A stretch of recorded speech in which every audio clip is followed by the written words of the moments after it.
예, 안녕하십니까. 장달령 변호사입니다. 오늘은 가슴 아픈 정인이 사건 관련한 방송을 할까 합니다. 제 뒤에 보이는 그 정인이 수목장을 했다고 하죠. 거기에 이제 많은 분들이 또 꽃과 그다음에 과자 같은 것들을 이제 갖다 줬는데요.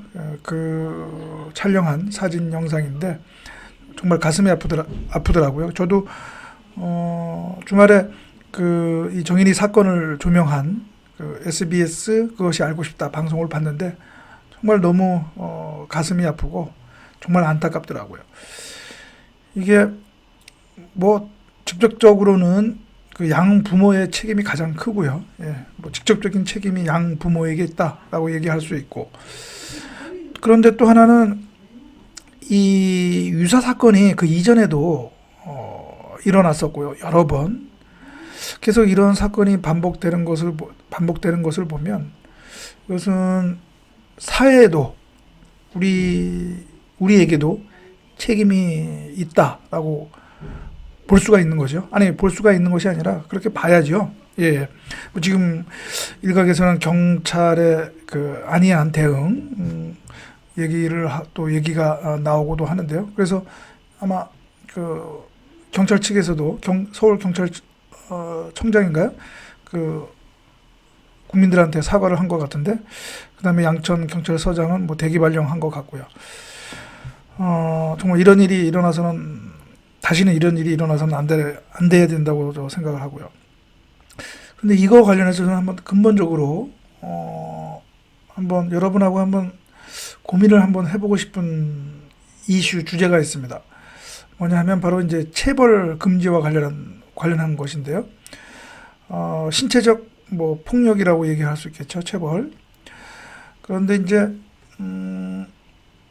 이것이 지금 그러니까 친권자인 경우에는 이제 자녀에 대한 체벌이 일정 부분은 또 법적으로 그 인정이 된다고 볼 수가 있습니다. 우리 그 민법에 951조의 친권자의 이제 징계권이 규정이 되어 있거든요. 물론 이제 그 징계권이 인정된다고 해서 무한의 어떤 그런 체벌이 다 법적으로 인정되는 것은 아니죠. 그것이 너무 지나치다고 하면 그것은 형사적 또 책임을 질 수가 있는 거죠. 부모라 하더라도. 그런데 이제 문제는 이 체벌과 관련해서 이것이 그 간혹 가다가는 아니라 적지 않은 그 사건으로 이것이 이 체벌이 아동 학대, 심지어는 이제 뭐 사망에 이르게 하는 그런 사건으로도 제가 도울 수 있는 비화가 되는 것이죠. 그래서 이제 그게 문제가 있는데, 그래서 지금 제가 조금 이따가 또 설명드리겠지만, 그 많은 나라들이 지금 이 친권자의 이런 체벌을 아예 법적으로 금지하는 이 법제화를 지금 하고 있거든요. 그래서 과연 이 친권자의 자녀에 대한 징계권으로서의 어떤 이 체벌을 법적으로 금지하는 것이 어떤가 하는 거에 대한 논란이 일어날 수가 있겠죠. 왜냐하면 최근에 지난해 그 9월 달인가요? 10월 달에 정부가 이 민법 개정안을 발의했는데, 그 민법 개정안의 내용이 뭐냐 하면 바로 제가 조금 전에 얘기했던 그 친권자의 징계권 조항을 아예 삭제를 한 겁니다. 그러니까 결국은 그 말은 다시 뭐냐면 아예 체벌을 금지한다는 거죠, 법적으로. 예. 그래서 이제 그때 그 민법 개정안 그 언론 보도 나오고 나서 또 조금 논란이 됐었죠. 찬성하는 쪽도 있고 또 반대하는 쪽도 있고. 그런데 저는 이번 정인이 사건을 보고서 다시 한번 우리가 좀 진지하게 고민을 해야 되지 않을까. 그 친권자의 자녀에 대한 체벌 금지의 어떤 법제화 여부에 대해서 좀 진지한 고민이 필요하다라고 저는 생각을 합니다. 지금 여러분들 화면에 뭐 하나 이제 자료가 보이죠? 이것이 뭐냐 하면 그 WHO 아시죠? 예, 국제보건기구가 그 자료 중에 하나인데요. 우리 아동 학대, 아동에 대한 폭력과 관련된 자료가 하나인데, 여기 보면은 좀 우리가 심각하게 생각해야 할 그런 내용이 있습니다. 뭐냐면 여기 보시는 것처럼 상당히 지금 아동 학대가 전 세계적인 어떤 그러니까 우리가 그냥 가볍게 여기지 못할 정도의 어떤 그런 심각한 이슈다라는 걸 알 수가 있습니다. 여기 보면은 우리 아동에 대한 사망 원인 중에 그러니까 사망 원인 중에 살인이 5번째라는 얘기입니다. 예. 지금 여러분 화면에 보이시는 요것은 뭐냐면, 이게 아동 학대, 아동 체벌에 대한 뉴질랜드의 어느 대학교 연구 논문 결과입니다. 여러분 지금 화면에 좀 글씨가 작아서 보이시는지는 모르겠지만, 지금 그러니까 요 내용의 요지는 뭐냐면, 아동에 대한 어떤 폭력 행사, 그러니까 이런 체벌이 어떠한 영향,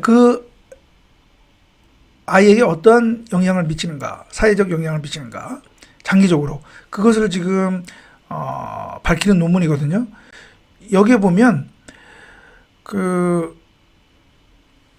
체벌을 받은 아이는 가학적 성향을, 그러니까 남에게 폭력적 어떤 행동을 하는 그런 성향을 형성시킨다는 겁니다. 그러니까 다시 말하면 맞고 자란 아이는 다른 사람에게 또 그렇게 폭력적인 행사를 보일 수가 있고요. 성인이 되면, 나중에 결혼하면 또 자기 자녀를 마찬가지로 또 때릴 확률이 높다는 것입니다. 이거를 보면 체벌을 금지해야 할 필요성도 인정이 된다라고 우리가 얘기할 수는 있겠죠. 그래서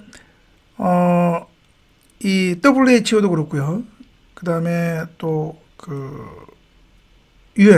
유니세프에서도 아동에 대한 일체의 어떠한 그런 신체적 폭력 행사를 금지시키고 있습니다. 그렇게 요구하고 있습니다. 각국에게. 그런데 이제 문제는 아까 제가 우리나라도 마찬가지로 법적으로는 아직까지는 친권자, 부모의 자녀에 대한 징계권이 인정이 됨으로써 일정 정도의 어떤 체벌은 또 허용을 하고 있단 말이죠. 그런데 이게 점점점 그런 친권자의 가정에서의 그런 아동에 대한 체벌, 일체의 어떤 신체적 가해 행위를 금지시키는, 그것을 법제화하고 있는 그런 나라들이 점점 늘어나고 있다는 것이죠. 그것이 어떻게 보면 세계화라고 얘기할 수 있을지는 모르겠지만, 아무튼 점점 그런 나라들이 늘어나고 있다라고 하는 거죠.